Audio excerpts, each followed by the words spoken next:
શું ફ્રેન્ડ્સ તમે એકનું એક શાક ખાઈને કંટાળી ગયા છો ફ્રેન્ડ્સ? તો હવે તમે આ સબ્જી બનાવી લીધી ને એટલે તમે રેસ્ટોરન્ટનું પનીર ભુરજી અને પાઉંભાજીને પણ ટક્કર મારે એવું શાક ઘરે જ રેડી કરી શકશો. તો અડધો કપ આપણે મોરું દહીં લેવાનું છે. તેની અંદર આપણે જેટલી જરૂરિયાત હોય તે મુજબ લાલ મરચું પાવડર ઉમેરવાનું છે. સાથે 1 ચમચી આપણે ધાણા જીરું પાવડર, શાકના ટેસ્ટ બેલેન્સ કરવા માટે ખાંડ ઉમેરેલી છે. તમે અહીંયા ગોળ પણ લઈ શકો છો. સ્વાદ અનુસાર નમક ઉમેરીને આ રીતની એક પેસ્ટ રેડી કરીને 5 મિનિટ માટે દહીંને રેસ્ટ આપી દઈશું. ત્યાં સુધીમાં આપણે શાકનો વઘાર કરીશું. તેલ ગરમ થઈ જાય ને એટલે આપણે રાઈ, જીરું અને ઝીણું સમારેલું આદું લસણ ઉમેરી દઈશું. તેને સરસ સાતડી લેશું. પછી આપણે ડુંગળી ઉમેરીશું. 2 નંગ ઝીણી સમારેલી ડુંગળી ઉમેરેલી છે.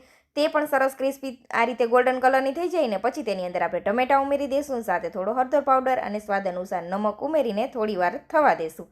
ટમેટાં સોફ્ટ થઈ જાય ને પછી આપણે જે દહીં સાથે મસાલા મિક્સ કરેલા તે પેસ્ટ ઉમેરીને સરસ આ તેલ છૂટું ન થાય કિનારા ત્યાં સુધી આપણે સરસ તેને સાતળી જ લેવાનું છે. તો અહીંયા ફ્રેન્ડ્સ તમે જોઈ શકો છો કિનારાથી તેલ અલગ થવા લાગેલું છે આ રીતે. તો હવે શાકમાં જેટલી ગ્રેવી જોઈએ તે મુજબ આપણે પાણી ઉમેરી દઈશું ને એક ગ્રેવીમાં બોઇલ આવવા દઈશું. તો આ રીતે બોઇલ આવી ગયો છે. તો હવે તેની અંદર આપણે પાપડી ગાંઠિયા, પાઉંભાજી મસાલો અને થોડી એવી કસૂરી મેથી ઉમેરીને સરસ બધું મિક્સ કરી દઈશું. તો શાક રેડી છે. તો ઉપરથી લીલા દાણા છાંટીને શાકને ગાર્નિશ કરીશું.